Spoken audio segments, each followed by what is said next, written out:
Voice of the People 90.3 FM. I am Solomon Ofem, and here are the top stories. President Tinubu urges Nigerians to embrace unity as Nigerians join Muslims all over the world to celebrate Eid al-Adha. ADC chaotic primary continues as Amaechi rejects Atiku's win. Court to deliver judgment in EFCC for forfeiture suit against Malami on July 6. 30,000 militants fueling insecurity in Nigeria, US report alleges. Outside Nigeria, Israeli strike in Gaza City kills new head of Hamas's military wing. And in sports, debutant Aziz fires Nigeria past Zimbabwe into Unity Cup final. Those are our top stories. Details coming up now.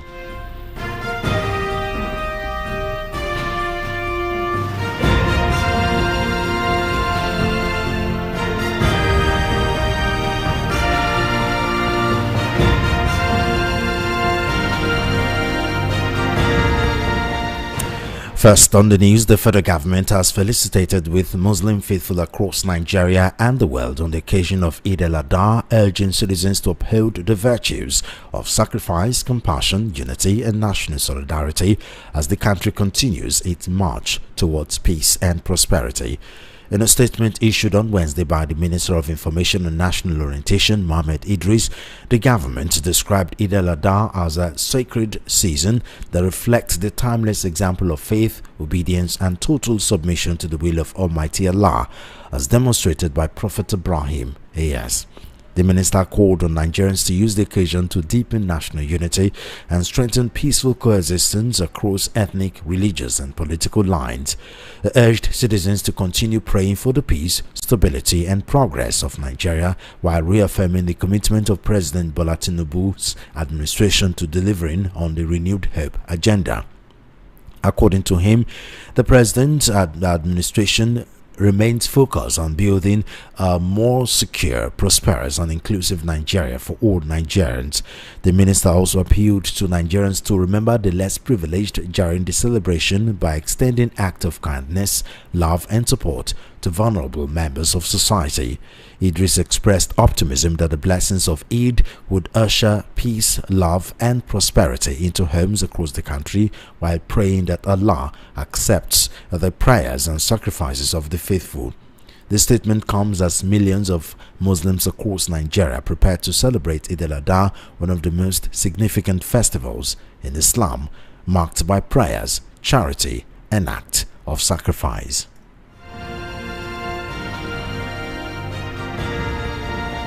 Meanwhile, President Bola Tinubu has extended warm greetings to Nigerian Muslims for the 2026 Eid al-Kabir Salah celebration, urging citizens to embrace sacrifice, compassion and national unity. He made this statement at the Eid al-Kabir prayer ground in Lagos. He assured citizens that the country's ongoing economic reconstruction would lead to lasting prosperity. The president framed Eid al-Kabir as a period of reflection on the values of Prophet Ibrahim, specifically focusing on mercy and compassion regardless of tribal or religious leanings. Take a listen.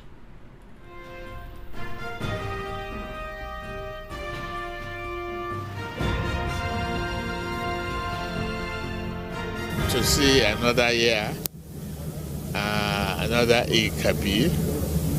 We thank His mercy and we must learn from the lessons of this season.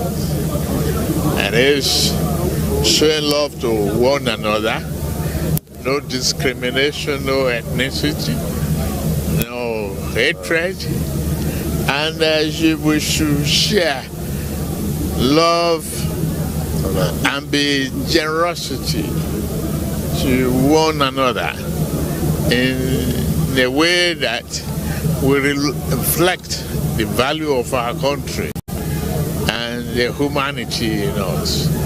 It is essential that we be very tolerant, be obedient to the wish of Allah, and obedient to the rule of law, which must guide our society. That is it. Thank you. Thank you very much. Issue of insecurity, that is the law. That's obedience of law. Nowhere in the holy teaching that you should engage in banditry. Nowhere that you should kill another human being. The sacrifice we are talking about, even in the beginning of life, where we take this from, a child was replaced with animal. And that is what is the value of.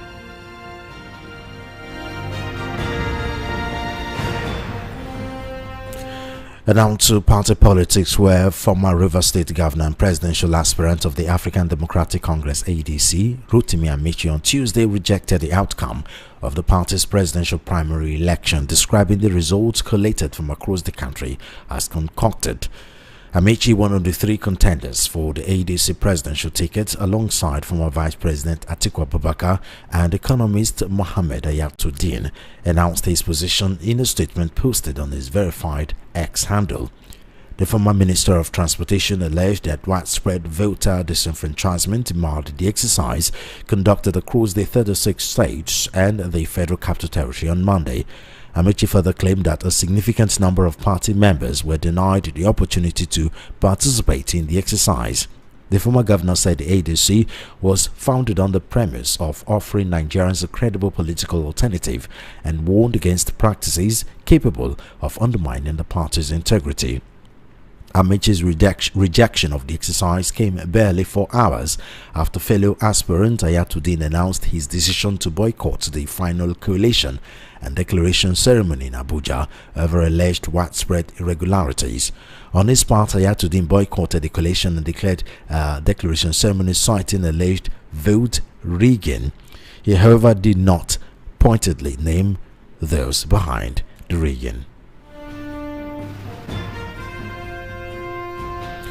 In the same vein, ADC has postponed the collation of its presidential primary election results. Announcing the postponement in the late hours of Tuesday, Chairman of the Presidential Primary Election Committee, Ikichi Emenike, said the decision was to allow party members who are Muslims to celebrate Eid al-Kabir. Emenike said collation of the remaining states will commence at 8 p.m. today, explaining that some returning officers had flight challenges getting to Abuja. Results from 24 states and the FCT had already been announced by various state returning officers, with 12 states remaining before the postponement. The states announced include Borno, Kebbi, Anambra, Abia, Ekiti, Ondo, Gombe, Oyo, Imo, Yobe, Nasarawa, Enugu, Benue, Osun, Adamawa, and Kogi State.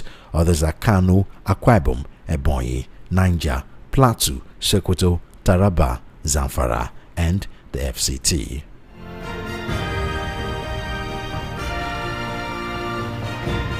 The Federal High Court in Abuja has fixed July 6, 2026 for judgment in the forfeiture suit filed by the Economic and Financial Crimes Commission (EFCC) against 57 properties linked to former Attorney General of the Federation, Abubakar Malami. The anti-graft agency is seeking the final forfeiture of the properties, alleging that they are reasonably suspected to be proceeds of unlawful activities. A statement by the EFCC noted that Justice Joyce Abdul-Malik fixed the date after counsel to the Commission, Jibrin Okutekpa, and lawyers representing Malami and other respondents adopted their respective processes and presented arguments for and against the application. Arguing the motion on Tuesday, EFCC counsel Jibril Okutekpa told the court that the application filed in February was backed by a 47-paragraph affidavit and 46 exhibits. He described the motion as being contained in 3 volumes and urged the court to grant the reliefs sought by the Commission. Relying on the filed processes, Okutekpa argued that Malami and the other respondents had failed to sufficiently demonstrate that the properties were lawfully acquired. They urged the court to order the permanent forfeiture of the assets to the federal government. Counsel to Malami and other respondents, Adebayo Adedeji, opposed the application and asked the court to set aside the interim forfeiture order earlier granted. The EFCC is prosecuting the defendant on an amended 16-count charge bordering on alleged conspiracy, procuring, disguising, concealing, and laundering proceeds of unlawful activities amounting to 8.71 billion naira.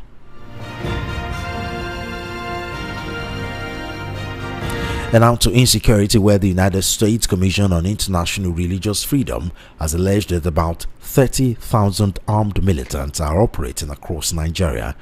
In groups ranging from 10 to 1,000 members, the May 26 report titled Non-State Violators of Religious Freedom in Nigeria, Fulani Militant, stated that the militants have become some of the deadliest non-state actors driving religious freedom violations in Nigeria. According to the report, attacks carried out by the armed actors intensified insecurity across the Middle Belt and southern regions, leaving thousands dead, displacing communities, and deepening tensions between religious groups. The report reiterated that violence by militants caused the highest number of deaths among all religious communities in Nigeria over the last year, as compared to attacks by organized insurgents groups and criminal gangs. The Commission said many of the attacks were directed at Christian communities, though Muslim communities had also suffered raids, killings, and kidnappings. The Commission noted that militants frequently attack isolated rural communities at night using motorcycles, automatic weapons, and machetes. CIRF explained that attacks by the militant had displaced at least 1.3 million people in the Middle Belt, forcing many into overcrowded camps lacking adequate sanitation and security. The report detailed several attacks carried out in 2025 and early 2026, including mass killings in Benue and Plateau State. CIRF also cited a massacre in Yelwata, Benue State in 2025, where more than 200 Christians, mostly sleeping women and children, were reportedly killed and over 3,000 people displaced. The Commission said militants deliberately timed some attacks to coincide with Christian religious holidays. It added that in February 2026, suspected militants reportedly killed at least 32 people in Niger State and attacked Holy Trinity Parish in the Kafanchan Diocese of Kaduna State, killing 3 people and abducting 11 others, including parish priest Father Nathaniel Asuwaye. The report also documented kidnappings targeting both churches and mosques. You are currently listening to the World News at 12 right here on Voice of the People 90.3 FM. We'll go straight to our analysis segment where we have Peter Anosike. He's a current affairs analyst, an academic doctor with PhD in consulting and profit management from Brenner University in the state of Delaware, US. And he's the author of the book Abuse of Power, How Democracy Turned into Tyranny of the Few. Dr. Anosike, it was a pleasure. Thank you very much. Thank you for having me. Now let's go to start with the politics, where ADC chaotic primaries continue. Don't forget they have about 3 factions. The Nafi Bala factions have gone underground for whatever reason. Some are saying his work of dismantling ADC is done, so he's taking his leave. The other faction of the Ibe Kachuku faction, according to them, they've dismantled the David Mark-led National Working Committee while installing Kachuku as the presidential candidate. And then this other faction that is supposed to be recognized by the court and INEC, people were expecting it's going to be peaceful. It's been chaotic too, with Rotimi Amaechi, former transport minister and former Rivers State governor, rejecting the results so far that former Vice President Atiku Abubakar is ahead of. What's your take on all this drama going on? Well, for me, it is very, very unfortunate. It is very, very unfortunate. But the word that you use, dismantling David Mark faction, doesn't really hold water, because INEC still have David Mark on their website as national chairman. So acting national chairman. So Ibe Kachuku is simply trying to be a nuisance. Because for some time now we've not really. It was Gombe. Nephew. That's who we are hearing, and it seems that it's in court with the David Mark faction, not this Ibe Kachuku. And all of a sudden, he has emerged from nowhere, conducted primaries by himself. It's just like a student setting exam for himself and passed. Setting exam, writing exam, and marking it. So, and this is what P2B foresaw. Understand? So, when the Bible said that the wise men came from the east, it's not a surprise. Understand? It is not a surprise. So Peter Obi is the proverbial wise man now. In this everybody scenario. has seen it. Everybody has seen it, because assuming he has remained in ADC, he will have been feeling what these guys are feeling at the moment. Understand? So I don't know how this issue will be resolved. And even if Atiku had won over 2/3 of the states that we know of the results, which means he is going to win. Understand? Then, if he wins, he can no longer pick Rotimi Amaechi because of this fight that is going on between them. Understand me? And who else can mobilize, can give vote for him from the south? Because what the vice presidential candidate do is to complement the presidential candidate. Now, if Atiku gets from the north, he's now picking vice from the south, or the vice will also get him from the south. Well, politicians always have a way of reconciling themselves after all. I mean, who knows if it's not just an appearance or drama to give an appearance of a democratic process, because these 90 million to do but these because drama in a country where everybody is suffering. I mean, politicians are dramatic. We see the drama everywhere. It doesn't matter if people are suffering or not. They are very dramatic, and we've seen the drama play out time and time again.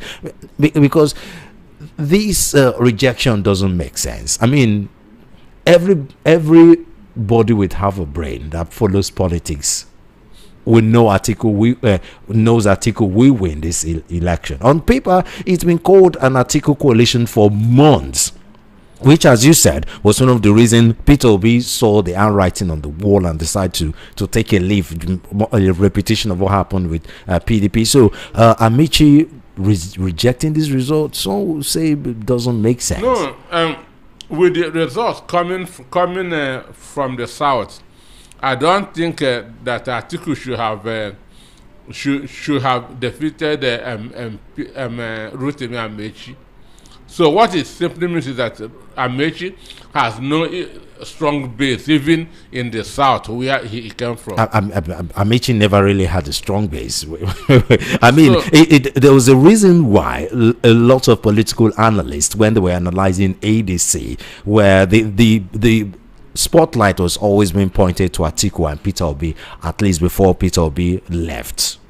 So it's that not exactly surprising. Do you know the position that Amaechi have held in this country? We know, but still. So saying that he doesn't have a base, to me, that at least he was able to win Ebonyi State.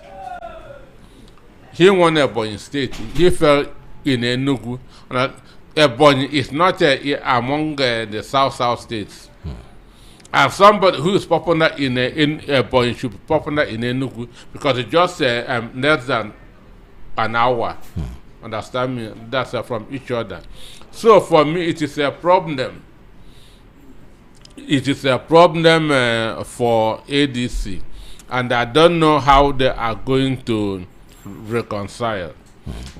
And again, they still have cases in the court, which we don't even know how it is going to pan out.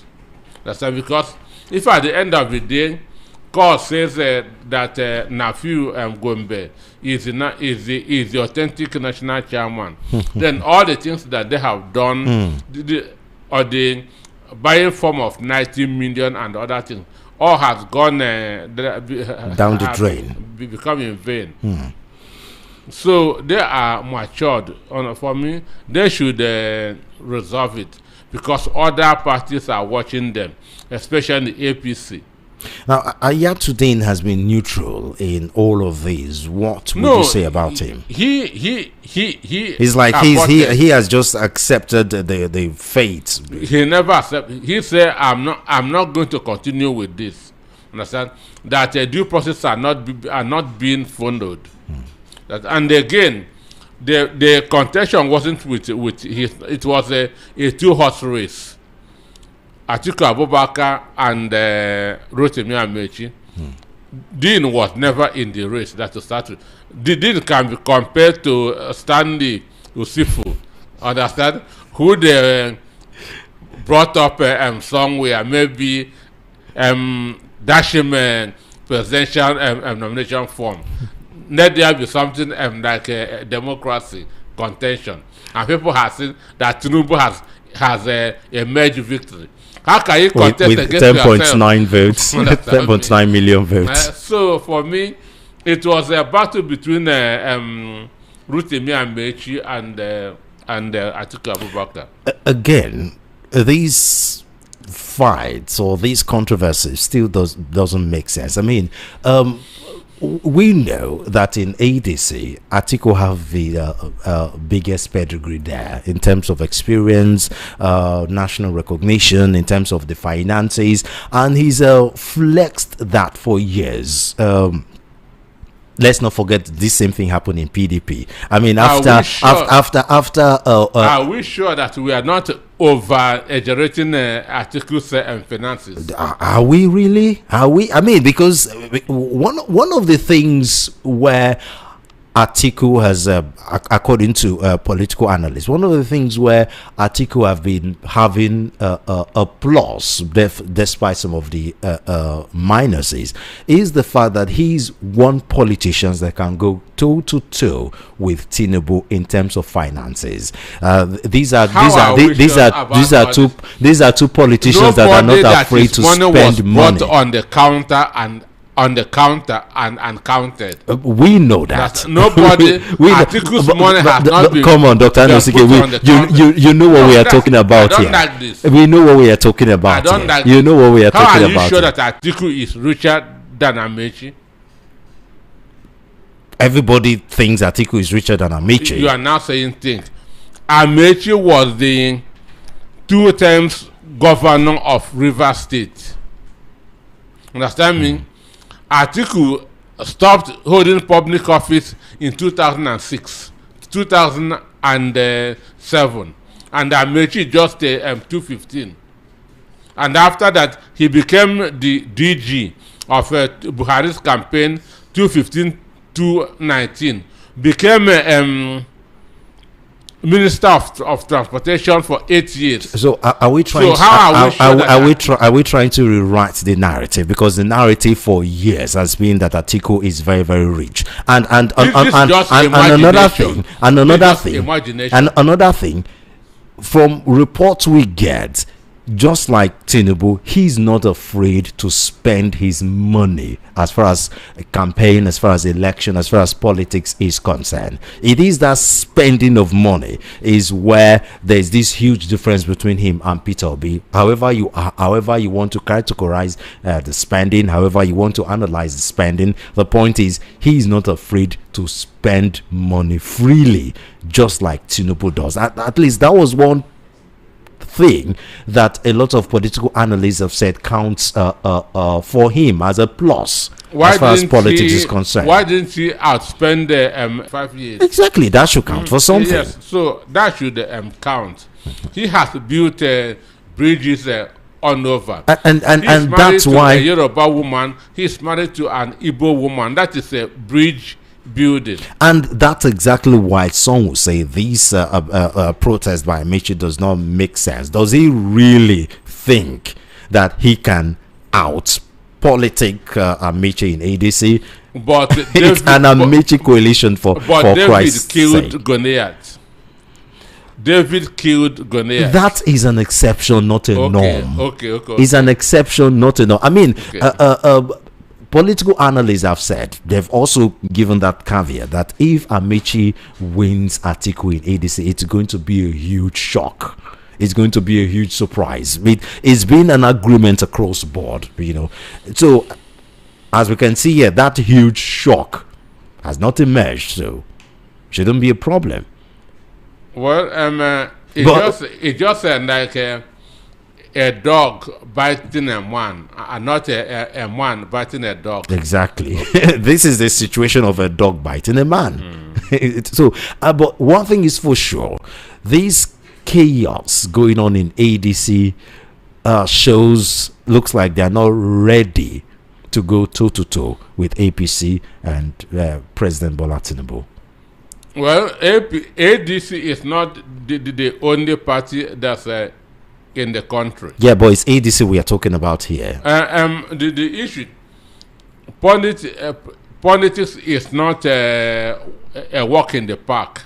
Understand? True. People do disagree to agree.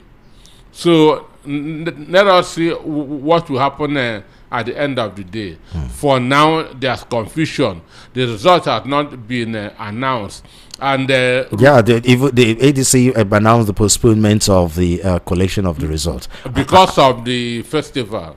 Okay. Because of the festival, so that people can go. This was a primary that started Monday. How is it? No. How is it taking so long to collate results? Even NDC started their screening on Monday too.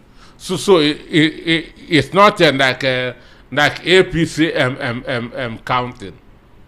Understand me? What is happening is not like the counting that we saw that APC did. Understand? So for me, at least with the ADC presidential primary, we have seen something like a contest. We have seen something like a competition, which we never see in APC. So it is democracy that we are seeing now. This practically just represents Nigeria democracy, the election, chaos, and rejection of results, which is part of it. Which is a victory. There must be a battle before victory. Okay, now let's go back to. Go to Malami, where he's been on the news. Abubakar Malami, former Attorney General of the Federation, for a while now, from court wahala. EFCC, the court have announced that it will deliver judgment in his EFCC case on July 6. He won the ADC ticket for governorship. That was at the weekend, right? So how do you think this will play out? One, what is in contention now is his assets, not him. He owns the asset, so it is him. So it is his asset. It is whether there will be a final forfeiture. They're not talking about him going to prison. Understand? Oh, okay. And sure, so these are two different things. They can seize his property. Okay, I don't understand.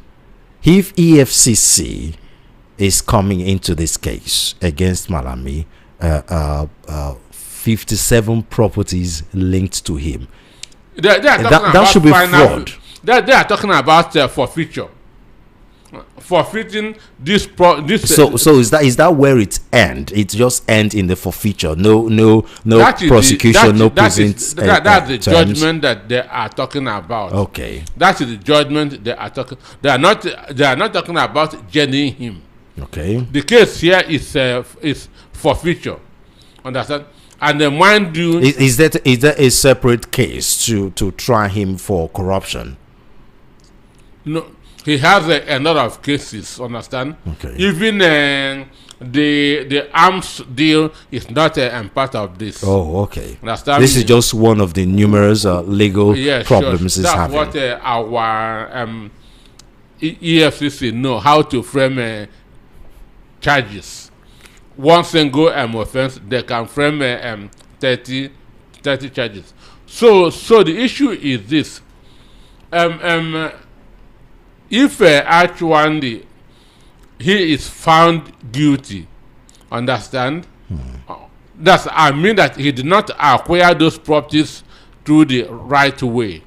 Yeah. Government should seize it. Okay. Do you understand me? If he did not acquire those properties through the right way, then government should seize it. But we should also know that this is court of first instance. Okay. And there are still grounds of appeal. And I'm sure whatever judgment that's happened on that day, his lawyers is going to appeal to a higher court. Okay. So it's going to be a continuous exercise until the Supreme Court. So this is definitely far from done and far from over. Only God knows how long this will take. Years, maybe. And if Nigeria wishes happens by January next year, and the case will end. Okay, now let's go to insecurity, where the U.S. Commission on International Religious Freedom has alleged that about 30,000 armed militants are operating in Nigeria. You know, there are several things in the report. While they admitted that many of the attacks were directed at Christian communities, some Muslim communities that also suffered raids, killings, and kidnappings. They also talked about these different militant attacks have displaced at least 1.3 million people. 3,000 people were displaced during the Yellowwater attack in Benue State. What's your take on this latest development? For me, they are just being mild with the figures. Saying that 1.3 million has been displaced is not true. Benue alone has over 900,000 people living in different IDP camps. You know, when they I think this report is between late 2025 and 2023, not the whole of insecurity. Okay. Yeah. Because when the Agatu massacre happened, at least I was with a World Bank team that visited the Agatu 2 months after. But up to today, they are still living in an IDP camp. Agatu is still deserted. Understand? If you go there today, you just be seeing cows, which means those people have succeeded in chasing away these people to the IDP camp, and they have taken over the community. And that's what is happening in most of Benue and the Plateau states. If they chase people, government will keep them in IDP camp. Now allowing those bandits to inherit those communities. Understand me? So security is a national issue, and Nigeria now being one of the most terrorized countries in the world, it doesn't sound good. It doesn't at all. Even with investment, you cannot hear that reputation Understand? The most terrorized country in the world, and you want to go and invest there. Or you want to go on a tourism there. It doesn't happen. So you can see how much Nigeria is losing on a daily basis because of this insecurity. And I'm happy that United States has come, and with the cooperation of Nigeria intelligence and soldiers, I feel sooner than later this will be brought to an end. The report said that militants have become some of the deadliest non-state actors driving religious freedom violations in Nigeria. That's a damning report for a country that is supposed to be a secular country. Now it's become a battle between the wrong side of Islam and Christianity. Well, that is because partly they are encouraged by state actors. Understand? They are encouraged by state actors. Sheikh Gumi is there speaking on their behalf, giving them courage, boosting their morals and so on and so forth. Understand? So you heard what Buhari also said in 2014, that killing Boko Haram is an attempt to reduce the voting population in the north. Understand? Then the Nuhu Arebadu saying that these bandits are our brothers and sisters. So there's no unified condemnation. There's no unified philosophy about it. From the elites in that part of Nigeria. Sure. So, and that's why. And again, government is also playing lip service. The kidnapping of students at Obomosho, up to today, I have never seen any statement issued by the federal government. Understand me? Up to today, those children are still in the forest. Students who went to school are now sleeping in the forest. Assuming they are rescued tomorrow, how do you expect them to go back to school? Understand? Well, it's a good thing that the U.S. have resumed attack of these insurgents. 2 weeks ago, was it last week, we had like back-to-back attacks on the U.S. Let's hope that this will settle things and not escalate it as is the situation. I keep on calling for state police. Because it will reduce this insecurity by over 50%. Understand? Assuming we have a state police, all these things will not be happening. So, well, some people have described the state police as a situation of the devil and the deep blue sea. No, it's a matter of every federation has state police. Understand? Every federation. What we are practicing here is like what is happening in North Korea and in Russia. Unify the police system. It doesn't happen in other place, anywhere. Understand me? Well, the fear that these state governors are going to bastardize that is one thing. They are happy that the president has bastardized it. Someone proposed that state police, they can reduce the abuse of it by state governors if the federal government will be the one to appoint the leaders of the police in different states. Do you agree with that? Then it's not state police again, because it is from the purse of the state government that they will be paid. And who pays the piper dictates the tune. An instance, the policemen currently in Oyo State, who may be coming from the northern part of the country, don't know the terrain. Don't understand the language. They don't understand the language. And the culture. There's no emotional attachment. It is not their people.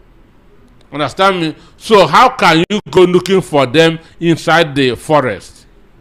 It's not your brother, it's not your sister, it's not your relation. But if it's a state police, They know the terrain, they understand the language, and it is his own people who will be willing to do more. Okay. Well, thank you very much, Dr. Anosike. It was a pleasure talking to you. Thank you very much for your insight. Thank you for having me. That was Peter Anosike, a current affairs analyst and academic doctor with PhD on consulting and profit management with from Brainerd University in the state of Delaware, US, and author of the book Abuse of Power: How Democracy Turned into Tyranny of the Few. To international news, the commander of Hamas's military wing, Mohammed, has been killed in a strike in the Gaza Strip on Tuesday, days after his predecessor died in a similar attack. At least 3 Palestinians were killed and dozens more were injured in the attack, which hit a residential building in one of Gaza City's busiest market areas, local medics and witnesses said. Israel's military and Shin Bet security service said buildings that served as a hideout for Odeh were targeted after its movements were tracked for several months.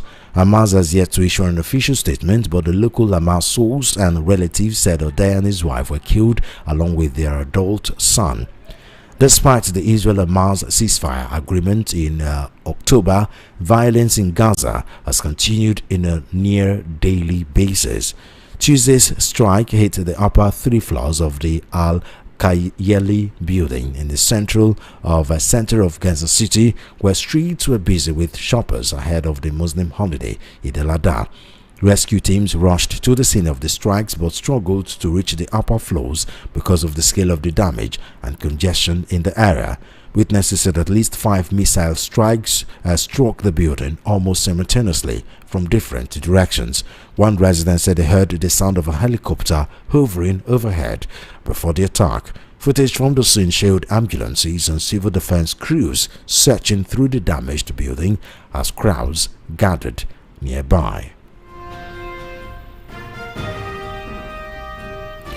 And out to sports news, Femi Aziz delivered a dream debut for Nigeria, scoring twice as the Super Eagles defeated Zimbabwe to book a place in the Unity Cup final. The Millwall forward quickly put behind the disappointment of missing out in the championship playoffs, announcing himself on international stage with an early opener inside 5 minutes before adding a second goal shortly after the hour mark to give Nigeria a comfortable advantage. The victory keeps Nigeria's perfect Unity Cup record intact, with the Super Eagles now set to defend the title they have won in all 3 previous editions.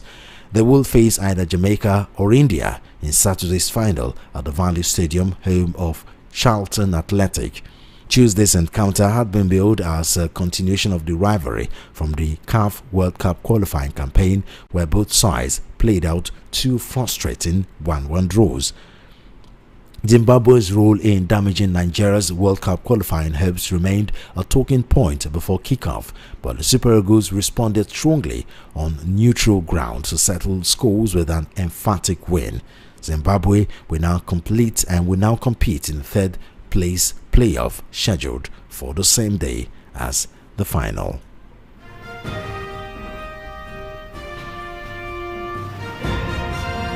And just before we go here again, our top stories. President Bola Tinubu urges Nigerians to embrace unity as Nigeria joins Muslims all over the world to celebrate Eid al-Fitr suits against Malami on July 6. 30,000 militants fueling insecurity in Nigeria, US report alleges. On international news, Israeli strike in Gaza City kills new head of Hamas's military wing. And in sports, debutant Aziz fires Nigeria past Zimbabwe into Unity Cup final. And that's a wrap on the World News at 12 from Voice of the People 90.3 FM. I am Solomon Ofem.